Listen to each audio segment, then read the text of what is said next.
Aneh itu adalah saat sudah memakan itu kan kemudian tahu bahwa itu berdosa dan mengumpet. Nabi Adam mengumpet, terus Hawanya juga mengumpet. Nah kemudian Tuhannya mencari, Adam kamu di mana gitu. Saya langsung berhenti baca. Saya langsung, kok gini sih? Sekarang aja aku baca aja. Saat itu taunya kan Allah Bapa ya. Allah Bapa tahu loh aku lagi baca sekarang gitu. Ini nggak mungkin Adam nggak tahu orang itu lagi masih ada di surga gitu, ada di rumahnya Allah gitu kan, nggak mungkin nggak tahu gitu. Kok gini sih? Akhirnya saya taruh itu Alkitab, saya nggak mau baca lagi. Bismillahirrahmanirrahim. Ya ayyuhalladzina amanu udkhulu fis-silmi kaffah.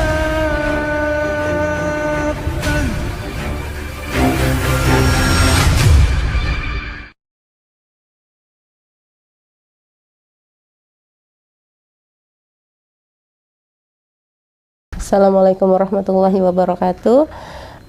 Alhamdulillah hari ini bisa bertemu dalam bersama sahabat ngaji cerdas. Perkenalkan, saya Marina Wulandari. Nama lengkapnya Marina Wulandari, cuman lebih sering dipanggilnya di sini Bunda Wulan gitu. Kemudian saya ibu rumah tangga, sudah memiliki 4 anak. Sekarang alhamdulillah. Awalnya memang saya mualaf ya, cuman dari kecil iya, siapa ini namanya. Nah kemudian kegiatannya, kalau kegiatannya sekarang ya bantu-bantu aja di masjid itu untuk mengajar anak-anak TPA. Di TPA kami itu ada yang kelas yang umur SD dan umur TK, pra-TK sebenarnya 4 tahun, sekitar 4 tahun. Dan kalau saya fokusnya ke tauhid. Jadi lebih ke apa ya? Lebih ke mengenalkan anak-anak tentang Allah, karena seringnya kalau TPA itu kan langsung hayo aja belajar ngaji, hayo aja iya belajar sholat, belajar wudhu. Kadang kita suka lupa untuk kasih tahu serang wainya, kenapa sih harus ngaji, kenapa harus sholat, seperti itu. Jadi saya itu lahir dari orang tua yang berbeda agama. Sekitar tahun 70-an ya kalau nggak salah, itu kan memang masih boleh pernikahan beda agama. Kalau saya lihat di foto-foto orang tua saya itu kayak nikah 2 kali gitu, catatan sipil, dan ada nikah gereja juga sepertinya. Terus habis itu seperti nikah ijab juga gitu, nggak begitu paham juga kan. Cuma saat saya kecil itu memang yang lebih kuat saat itu ayah ya. Ayah kan memang Nasrani, ibu Islam. Kemudian ya diajarin dengan cara Nasrani seperti itu. Yang saya ingat, saya diajar untuk doa bapak kami saat itu kan seperti itu. Kami keturunan Jawa, jadi kalau nggak salah gerejanya gereja Jawa kan, saya nggak gitu paham. Pokoknya ayah saya adalah orang yang taat, jadi setiap Ahad itu pasti ke gereja, nggak mungkin enggak gitu.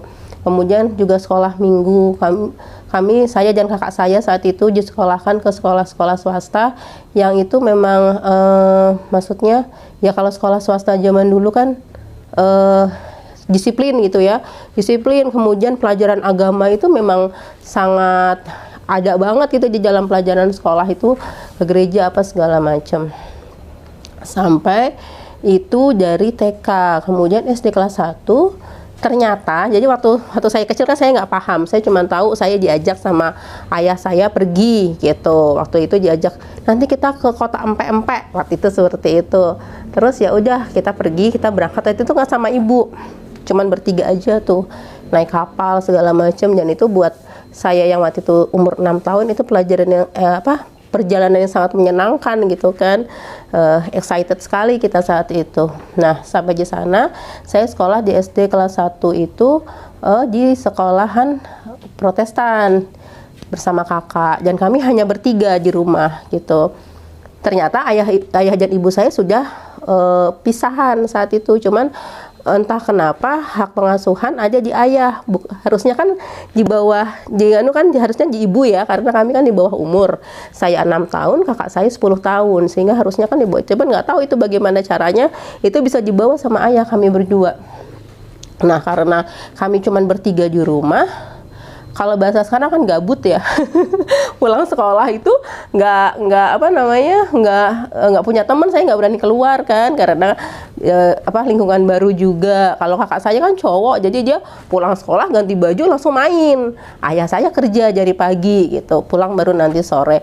Sehingga ya yang saya lakukan adalah membaca buku di rumah.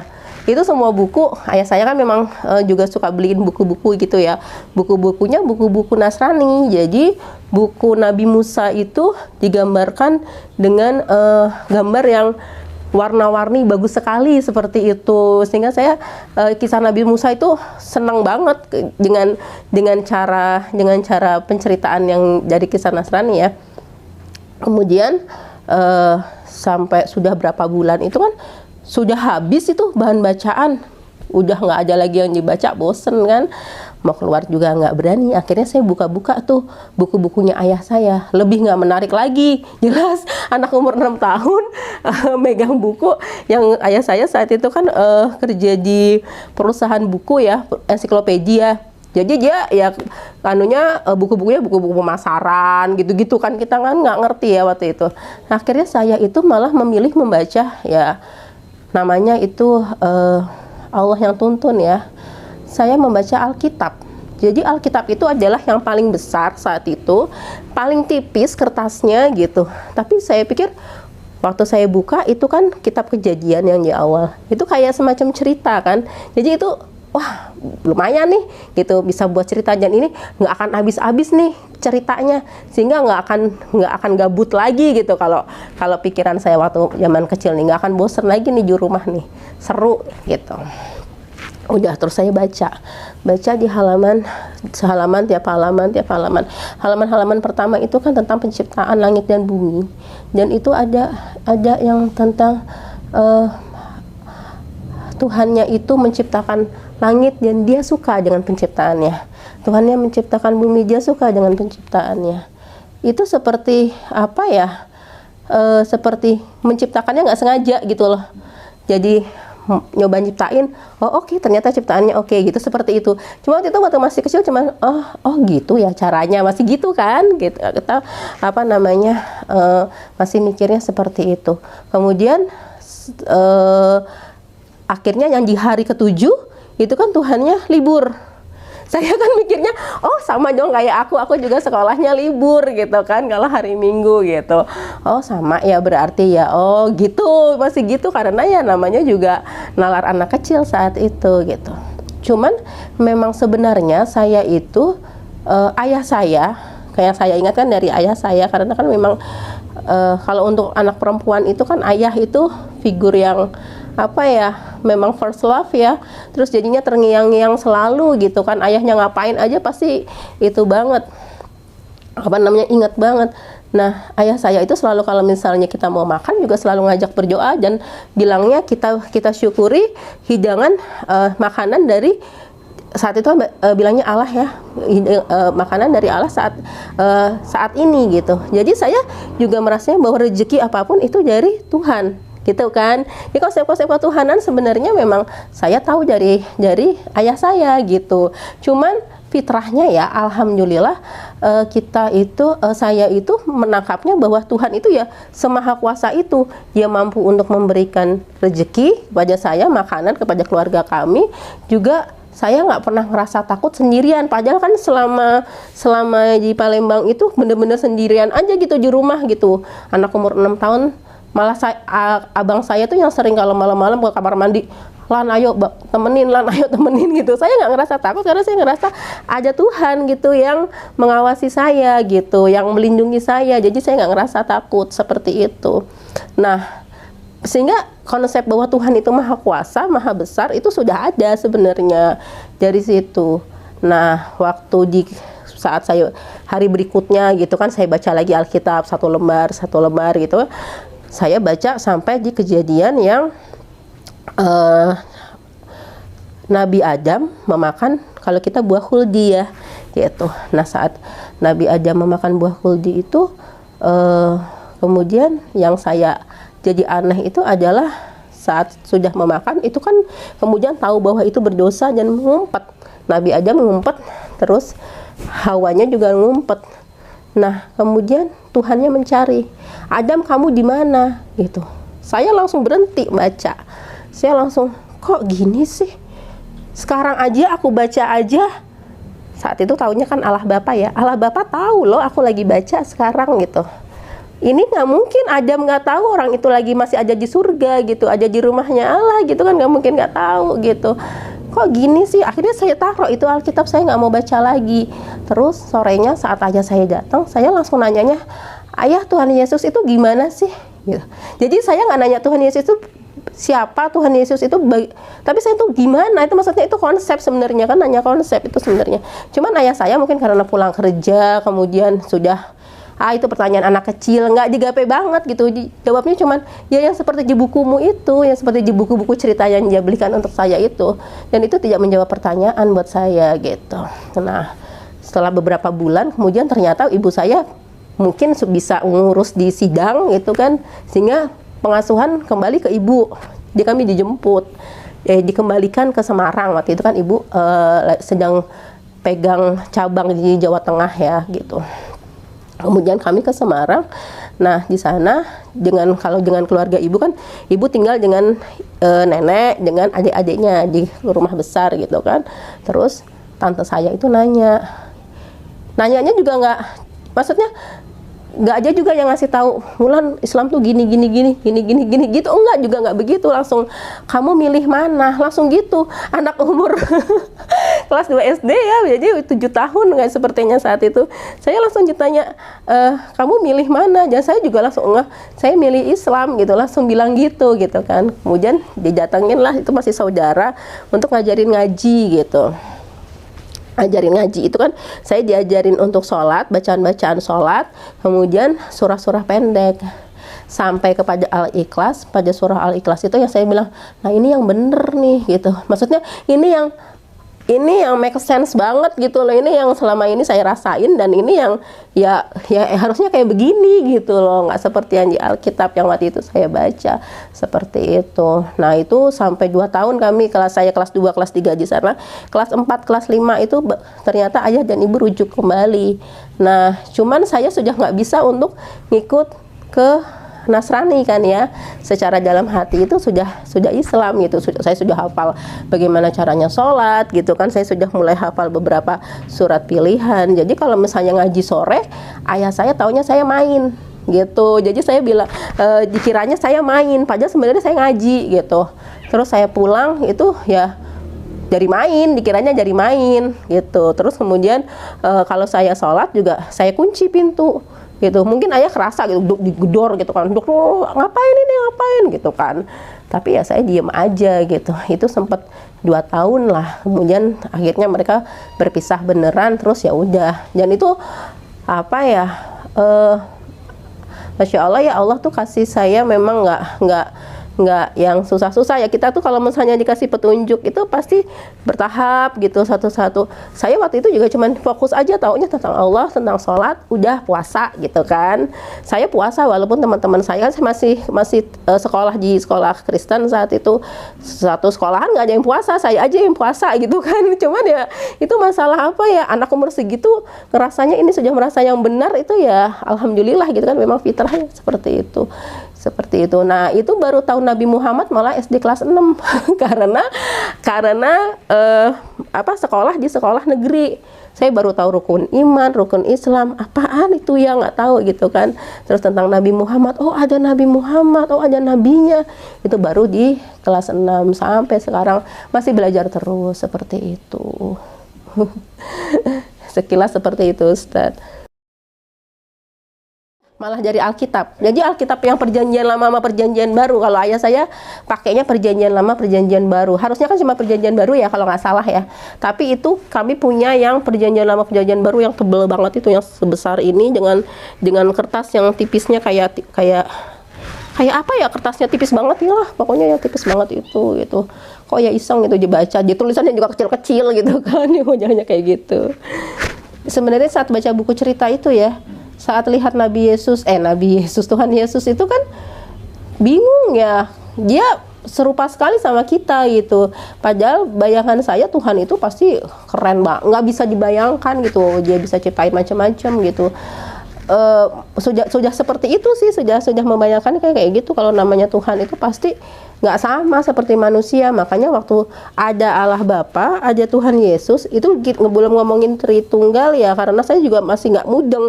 Yang dua ini aja saya masih nggak mudeng. Yang satu perannya apa? Maksudnya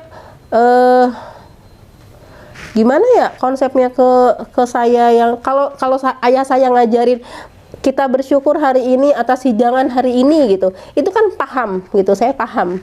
Tapi kalau saat kemudian menebus dosa, kan anak kecil juga dosanya apa gitu kan, masih nggak itu. Kemudian saat Natalan juga, kalau misalnya nanti apa namanya, ada Yusuf, ada Maria gitu. Nama saya Marina. Mungkin sebenarnya ayah saya mau kasih nama saya Maria mungkin, tapi mungkin ibu saya nggak setuju. Mungkin seperti itu, karena kalau saudara-saudara yang lain juga dikasih namanya yang seperti itu lah sama ayah.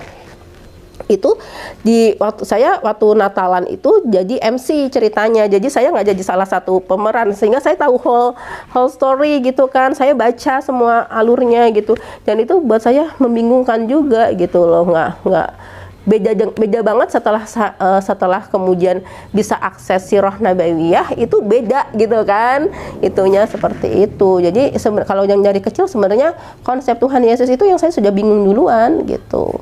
Jadi saat kemudian kita kejadian ketemunya kayak gitu, ya itu seperti sama Allah udah kayak ini memang bukan itu gitu, sama Allah tuh seperti itu gitu. Jadi itu memang apa ya, alhamdulillah saya juga merasa sangat beruntung ya, sama Allah dituntunnya seperti itu, insya Allah. Kalau syahadahnya saat itu ya, saat tante saya nanya, kamu milih mana, saya langsung syahadah, walaupun itu syahadahnya dalam hati gitu kan. Tapi Islam secara kafah itu kan kita belajarnya sepanjang hidup ya gitu, dan itu bertahap gitu. Allah kasih ke saya bertahap. Kayak tadi Nabi Muhammad dikasih taunya saya SD kelas 6, kemudian bisa menghafal Al-Quran malah setelah anak-anak besar, saya baru tahu gitu, oh bisa toh Al-Quran dihafal gitu kan.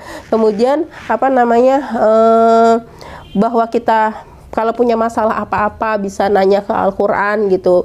Semua ada di Al-Quran itu setelah kerja kena riba. Jadi kami tobat riba gitu kan.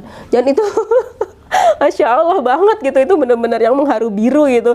Yang satu sisi ngerasa sayang ya sama Allah gitu, cuma pelajarannya ya Allah gitu, benar-benar dibuat sama Allah untuk udah balik sama aku gitu, udah gitu. Nah itu yang sampai sekarang pun kita masih belajar ya untuk memurnikan tauhid, karena kan fitnah hari ini tuh Masya Allah gitu, ngeri banget. Banyak banget gitu yang kata orang itu sebenarnya nggak masalah kok, tapi itu sebenarnya bahaya untuk tauhid kita, itu bahaya, itu banyak hal-hal yang kayak gitu.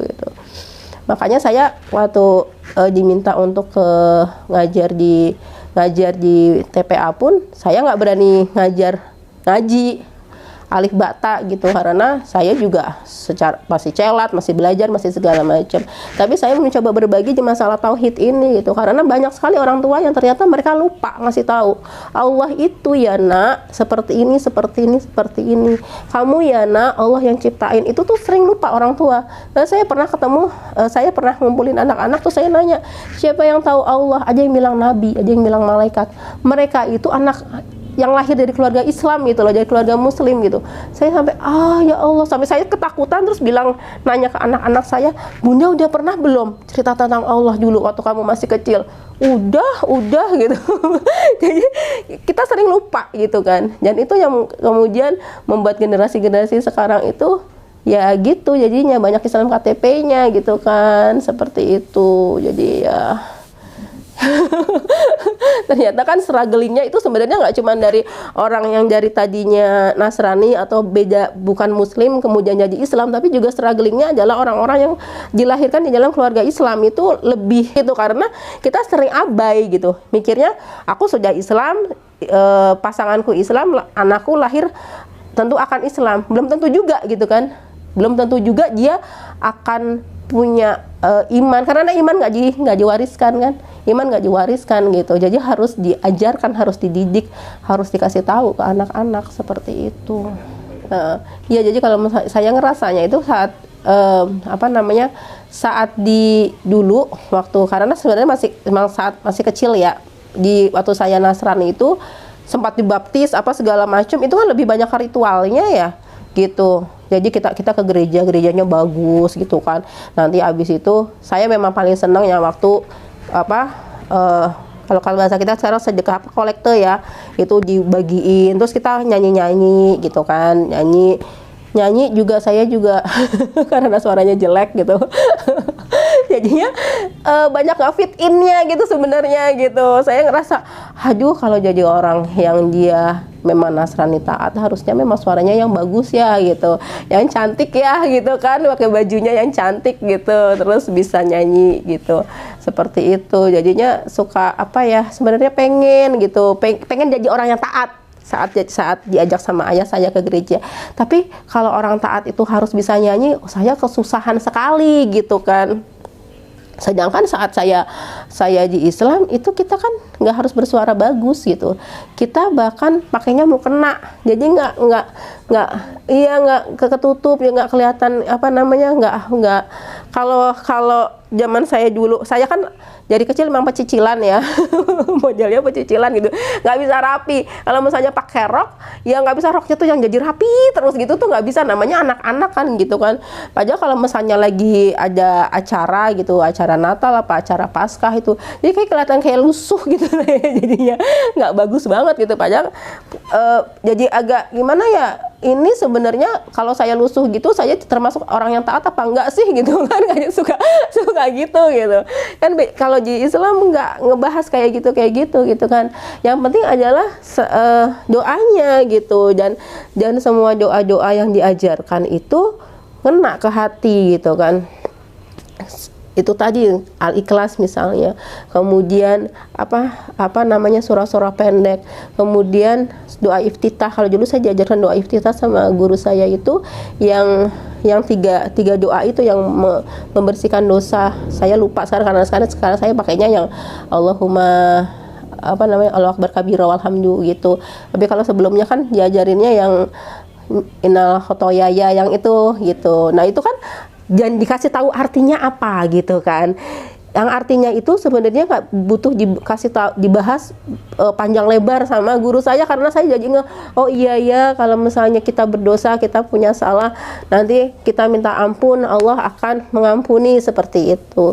Sedangkan kalau misalnya saya juga lagi baca zaman dulu, baca di mencoba ikut nyanyi, itu juga maknanya apa juga nggak mudeng gitu kan, seperti itu gitu. Jadi buat saya Islam itu lebih gampang, lebih enak, lebih ngena banget di hati. Terus lebih apa ya, kita bisa langsung ngomong gitu loh sama Tuhan gitu. Kita butuh apa-apa kita bisa langsung ngomong, kita ngerasa oh iya Tuhan lindungin kita, oh iya Tuhan aja, oh iya Tuhan ngelihat kita gitu, seperti itu. Sedangkan kalau yang di sebelumnya sih saya nggak merasa seperti itu gitu.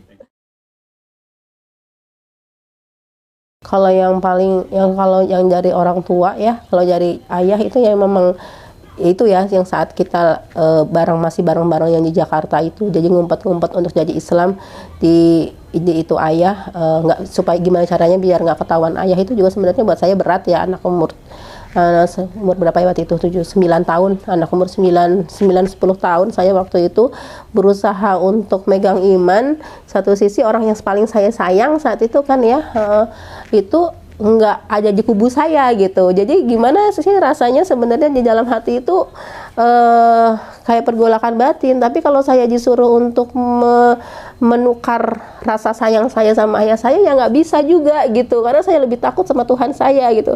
Saya lebih tahu kalau Tuhan saya itu lebih berkuasa gitu kan, dia juga pasti lebih Tuhan saya juga lebih selalu ada gitu kan.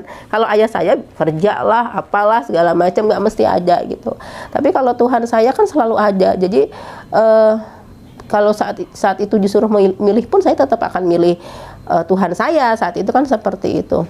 Nah itu setelah itu pun sempat yang apa ya, walaupun ayah saya sama ayah, kalau ketemu sama ayah tuh kita ya tetap ngobrol apa segala macam, tapi kan tetap ya perlakuannya beda. Kemudian ayah juga menikah kembali, itu bedalah sama apa namanya, dengan anak-anaknya yang memang ikut dengan kepercayaannya beliau gitu kan.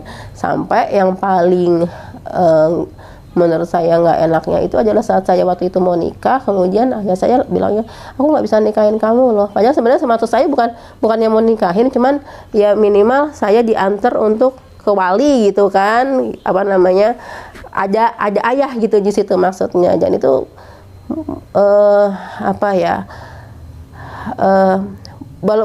orang bisa bilang itu mungkin karena cerai, tapi juga nggak cuman karena cerainya orang tua, tapi juga karena perbedaan keyakinan, sehingga seperti kayak nggak punya ayah gitu tapi sebenarnya ada gitu kan gitu. Dan kami memang nggak komunikasi lama sekali itu, sempat 2 atau 3 tahun itu sama sekali nggak ketemu gitu. Ketemu juga ya gitu, saya sebenarnya adalah satu-satunya anak perempuan gitu kan. Jadi ayah saya tidak bisa menggantikan saya. Saat menikah lagi ya dikasihnya laki-laki lagi gitu. Qadarullah seperti itu gitu kan. Jadi memang ya mungkin itu juga salah satu Allah mau kasih tahu gitu ya, mau kasih lihat gitu kan. Alhamdulillah apa namanya, kakak saya tetap muslim ya sekarang, walaupun ya kita nggak tahu kalau masalah keimanan kan beda-beda ya orangnya gitu. Adik saya itu karena dia lahir kemudian nggak lama ayah dan ibu pisahan, itu kemudian diangkat anak sama tante gitu, sehingga itu yang malah saya juga nggak tahu juga itu dia KTP-nya sih Islam, cuma dia nggak apa namanya, untuk ngobrol kita nggak pernah ngobrol sampai yang di masalah sedalam ini gitu loh. Padahal sebenarnya harusnya kan juga ngobrol ya, apalagi sebenarnya kan dia saudara saya, wali saya sebenarnya gitu. Tapi ilmu agama jadi gitu, saat saya bahasa saya diselamatkan sama Allah untuk masuk ke dalam Islam, tapi saya di dalam keluarga yang Islamnya ya biasa aja gitu. Saya sholat aja udah nggak belajar. Ibu saya bahkan baru belajar ngaji itu ya sekarang gitu kan, udah nggak bekerja, udah itu baru ngaji gitu. Memang ada apa ya, umum gitu, nggak nyari ke ilmu agama dulu gitu. Dan itu sebenarnya cukup jadi masalah ya saat memang saya memutuskan untuk kemarin anak-anak saya tadinya sekolah seperti biasa, tapi saat saya bisa resign, saat itu saya tarik, saya nggak sekolahin lagi, kami homeschooling, saya bilang gitu. Dan itu sempat yang ya lumayan lah ya, agak rame gitu. Karena saya bilang sama suami, ayah nanti itu akan yang ditanya itu bukan gurunya tapi kita gitu loh. Kita udah yakin belum nih kalau kita sudah kasih yang seperti seharusnya, pun misalnya kita nggak mampu ngasih seperti yang seharusnya, minimal Allah lihat kita sudah ikhtiar sekuat mungkin gitu. Karena kecenderungannya kalau kita kasih ke sekolah kita nitip gitu kan. Dan kebanyakan sekarang seperti itu orang tua, mereka nggak ajarin Al-Fatihah, mereka nggak ajarin siapa Allah, karena mereka pikir ntar diajarin di sekolah gitu. Padahal kan itu kita yang ditanya kita gitu nanti kan, kalau misalnya mereka salah tangkep, mereka kemudian salah apa namanya, berislamnya nggak sesuai dengan yang seharusnya gitu kan, tetap orang tua yang ditanya seperti itu. Ya. Jadi kalau misalnya kontribusi mah masih berusaha berkontribusi sebenarnya, karena saya taunya ya itu masalah tauhid ya udah. Jadi sebelumnya itu saya alhamdulillah, jadi Allah itu memang selalu kalau bahasa Jawa itu dipaksa untuk dimasukin ke dalam suatu tempat gitu. Jadi waktu itu nggak sengaja, waktu masih kerja itu kita ikut komunitas Ibu Berkisah gitu. Nah itu sama Mbak Hikmah Yulita Sari. Saya juga nggak tahu tadinya kan cuman apa sih berkisah gitu. Ternyata memang Al-Quran itu sebagian besar itu kan isinya kisah ya. Dan itu adalah yang paling mudah untuk kita menanamkan iman, menanamkan tauhid kepada siapa aja itu dengan kisah. Seperti Nabi juga dulu ngajarin ke sahabat-sahabat itu dengan kisah gitu. Nah, dulu itu saya sempet nih sama teman-teman yang di komunitas Ibu Berkisah itu bikin buku ini. Jadi ini tuh kayak apa namanya? Kayak apa namanya? Ngasih berbagi pengalaman. Sebenarnya ini berbagi pengalaman, teman-teman banyak yang berbagi pengalaman tentang bagaimana cara berkisah, kemudian apa namanya, bikin media berkisah. Karena kan waktu itu kita kan target kita adalah anak-anak sendiri. Nah, anak-anak sendiri itu biar dia tahu bagaimana menarik gitu kan, bagaimana cara kita menarik perhatian dia. Kalau kita cuma cerita gitu kan anak-anak suka yang apa sih gitu kan, tapi kita pakai media berkisah gitu. Nah, ini aja di sini.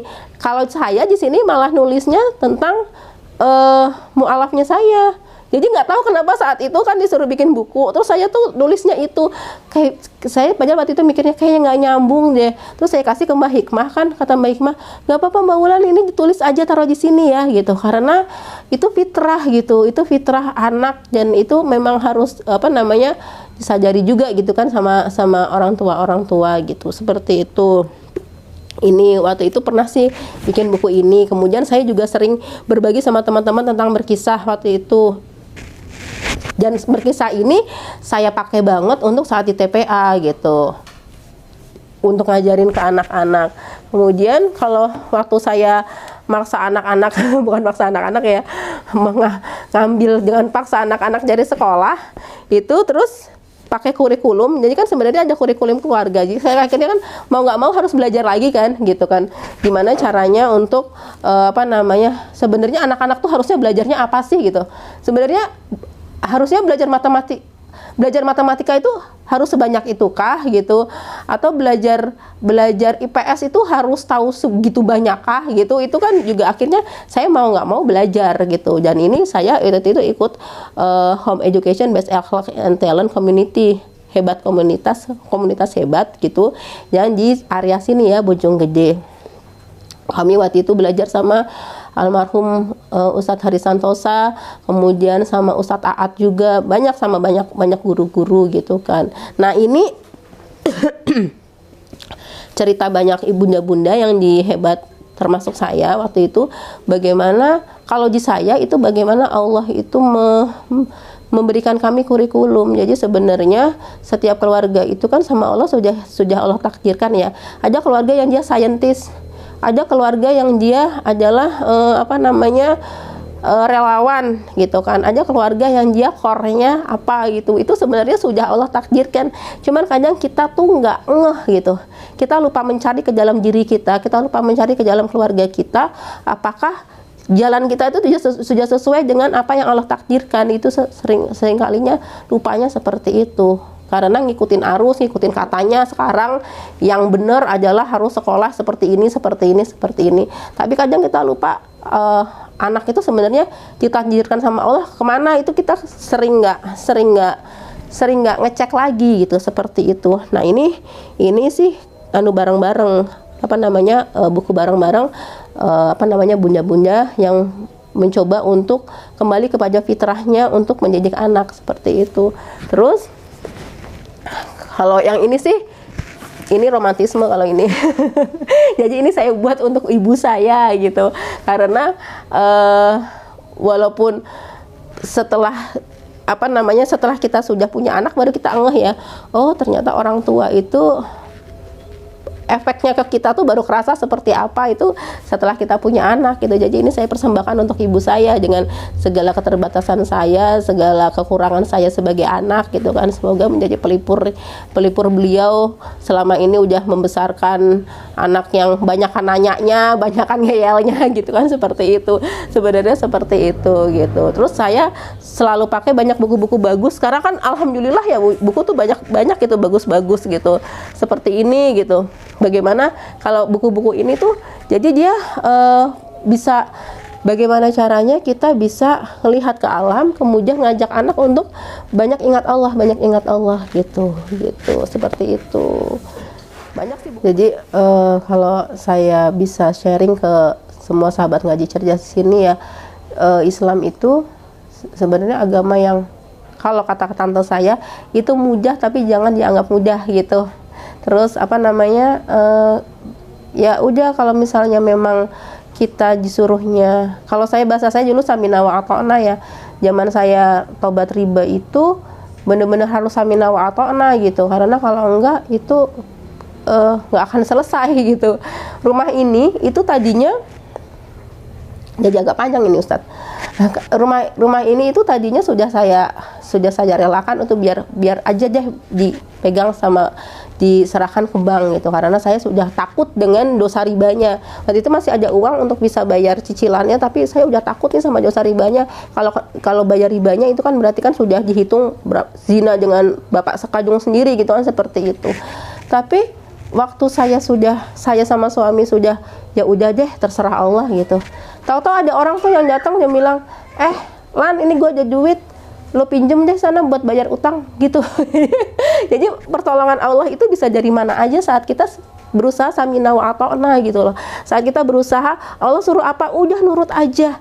Kita jangan ngomong tapi kan gini, itu artinya kan kita nggak mau iman kita nggak berusaha untuk membuktikan iman kita. Padahal saat kita bilang ya aku beriman, itu pasti Allah minta pembuktiannya, minta pasti diuji gitu, pasti diuji dengan cara apapun, itu pasti diuji, dan ujiannya itu pasti terasa berat karena Allah kan paling tahu kita seperti apa gitu, pasti diuji dengan cara yang kita tuh paling merasa berat di situ. Tapi saat kita tahu bahwa itu adalah perintah Allah, kita yakin itu perintah Allah, udah lakuin. Itu sama seperti yang sudah dicontohkan sama Nabi Ibrahim, dicontohkan sama banyak nabi-nabi yang lain ya gitu, seperti itu. Kemudian apa ya, kayak kalau misalnya perempuan pakai menutup aurat gitu kan, memang kalau sekarang kan modelnya emang macem-macem ya, lucu-lucu gitu kan. Tapi kan sebenarnya kita harusnya balik lagi ke apa sih sebenarnya fungsi menutup auratnya di mana gitu. Kalau misalnya kita nutup aurat tapi dari jauh aja udah kelihatan gitu kan, udah ngojreng, itu kan sebenarnya juga kita perlu lihat lagi gitu. Kita perlu kaji lagi, bener nggak sih? Karena memang sekarang saat kita memegang tali agama dengan kuat, itu seperti kata Rasulullah kan seperti megang bara api gitu. Jadi memang susah, memang berat, tapi kan nggak ada yang sia-sia karena Allah itu maha sebaik-baik memberi perhitungan gitu kan, seperti itu. Mungkin begitu dulu, semoga bisa manfaat. Saya Wulan dari mana ini untuk sahabat ngaji cerdas, semoga bisa manfaat, mungkin seperti itu aja. Wassalamualaikum warahmatullahi wabarakatuh.